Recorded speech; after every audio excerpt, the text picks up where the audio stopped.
Kalwedo Basudara, enumerator desa Maluku Barat Daya.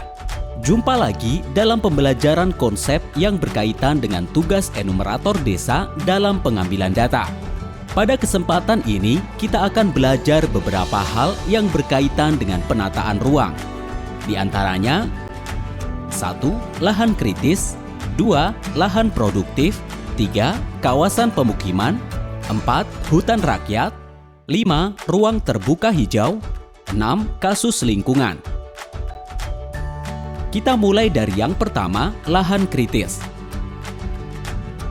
Pengertian lahan kritis menurut Mulyadi dan Suprapto Harjo, lahan kritis merupakan lahan yang sudah tidak berfungsi lagi sebagai pengatur media, pengatur tata air, unsur produksi pertanian, maupun unsur perlindungan alam dan sekitarnya. Kondisi tanah yang telah mengalami lahan kritis artinya telah mengalami kerusakan baik fisik, kimia, atau biologi yang membahayakan fungsi hidrologi, orologi, produksi pertanian, pemukiman, dan kehidupan sosial ekonomi, sehingga akan berpengaruh ke daerah di sekitarnya. Departemen Kehutanan mendefinisikan lahan kritis sebagai lahan yang sudah tidak dapat berfungsi sebagai media pengatur tata air dan unsur produksi pertanian yang baik, dicirikan oleh keadaan penutupan vegetasi kurang dari 25%, topografi dengan kemiringan lebih dari 15%, dan atau ditandai dengan adanya gejala erosi lembar dan erosi parit.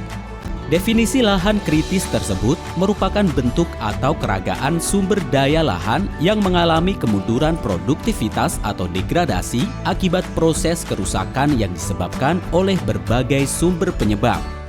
Penyebab lahan kritis adalah kemunduran sifat kimia, di antaranya yang disebabkan oleh proses penggaraman, pemasaman, dan pencemaran oleh bahan agrokimia serta pengurasan unsur hara tanaman.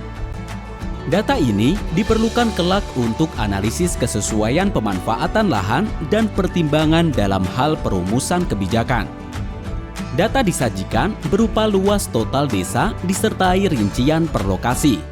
Misalnya lokasi A 1 hektar, lokasi B 2 hektar, dan lokasi C 4 hektar, maka total 7 hektar.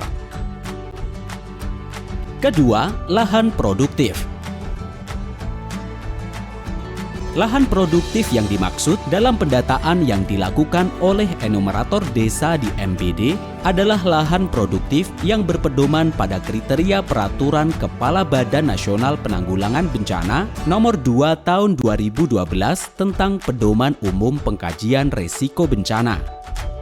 Lahan produktif adalah lahan yang dimanfaatkan masyarakat untuk kegiatan produk seperti sawah, kebun, perkebunan, tegalan, dan tambak. Luas lahan produktif dinyatakan dalam satuan hektar. Jadi, dihitung luas sawah, ditambah kebun, ditambah tegalan, dan seterusnya. Data disajikan berupa luas total untuk satu desa disertai rinciannya per lokasi. Misalnya, lokasi A 1 hektar, lokasi B 2 hektar, dan lokasi C 4 hektar, maka total 7 hektar. Ketiga, kawasan pemukiman. Kawasan pemukiman adalah bagian dari lingkungan hidup di luar kawasan lindung, baik berupa kawasan perkotaan maupun pedesaan, yang berfungsi sebagai lingkungan tempat tinggal atau lingkungan hunian dan tempat kegiatan yang mendukung peri kehidupan dan penghidupan. Selanjutnya, bagian kecil dari kawasan pemukiman adalah lingkungan hunian. Lingkungan hunian adalah bagian dari kawasan pemukiman yang terdiri atas lebih dari satu satuan pemukiman. Sementara permukiman adalah bagian dari lingkungan hunian yang terdiri atas lebih dari satu satuan perumahan yang mempunyai prasarana, sarana, utilitas umum, serta mempunyai penunjang kegiatan fungsi lain di kawasan perkotaan atau kawasan perdesaan. Untuk mengetahui lebih mendetail tentang kawasan permukiman, agar disarankan menonton video yang dibuat oleh Standarisasi dan Kelembagaan Ditbangkim yang linknya kami sertakan pada deskripsi. Keempat, hutan rakyat. Berdasarkan keputusan Menteri Kehutanan Nomor 49 Tahun 1997, hutan rakyat adalah hutan yang dimiliki oleh rakyat dengan luas minimal 0,25 hektar.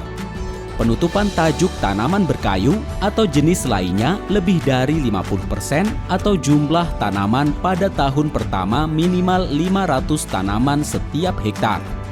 Ciri-ciri hutan rakyat adalah hutan rakyat tidak hanya menghasilkan kayu, namun juga bunga, kulit, buah, daun, rempah-rempahan, bumbu, jamur, makanan ternak, dan lainnya. Permudaan dilakukan dengan 3 cara yaitu alami, buatan, dan vegetatif. Cara pemanfaatan kayu dilakukan dengan sistem tebang pilih atau tebang butuh dan sedikit tebang habis. Pengelolaan hutan tergantung dari pemilik lahan tersebut.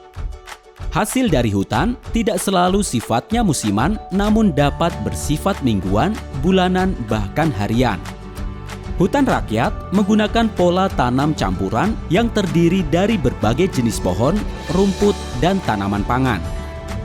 Hutan rakyat memiliki luas yang relatif kecil yaitu 0,2 sampai 1 hektar tergantung dari status kepemilikannya. Selain untuk memenuhi kebutuhan dari si pemilik, hutan rakyat juga berfungsi sosial sesuai dengan nilai budaya setempat. Nah, dari sedikit penjelasan tadi, Basudara enumerator sudah bisa menangkap dan membedakan mana saja yang merupakan hutan rakyat. Untuk data ini, hanya dibutuhkan luasnya dan disaji dalam hektar. Kelima, ruang terbuka hijau. Ruang terbuka hijau atau RTH adalah area memanjang atau jalur dan atau mengelompok yang penggunaannya lebih bersifat terbuka, tempat tumbuh tanaman, baik yang tumbuh tanaman secara alamiah maupun yang sengaja ditanam. Adapun menurut Peraturan Menteri Pekerjaan Nomor 5 Tahun 2008 tentang pedoman penyediaan dan pemanfaatan ruang terbuka hijau di kawasan perkotaan, tujuan pembuatan ruang terbuka hijau adalah sebagai berikut. 1. Menjaga ketersediaan lahan sebagai kawasan resapan air. 2. Menciptakan aspek planologis perkotaan melalui keseimbangan antara lingkungan alam dan lingkungan binaan yang berguna untuk kepentingan masyarakat.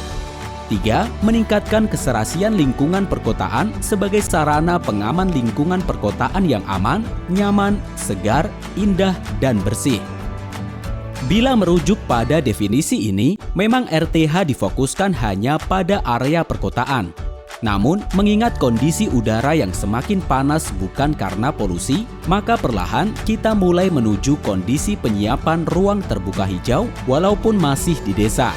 Dan paling tidak mengedukasi masyarakat untuk penyiapan target lahan sedini mungkin untuk ruang terbuka hijau dalam bentuk taman sehingga manfaatnya untuk kerindangan dan estetika desa.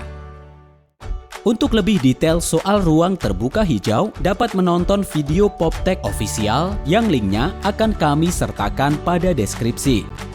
Yang keenam, jumlah kasus lingkungan. Kasus lingkungan yang dicatat adalah jumlah total semua kasus dan detail rinciannya yang meliputi penggundulan hutan berapa kasus, pencemaran air berapa kasus, polusi udara, pencemaran air, pencemaran tanah, bencana alam, dan seterusnya. Nah, sampai di sini dulu belajar kita. Tetap semangat dan percaya diri, yakin dengan Tuhan pasti bisa. Kalwedo.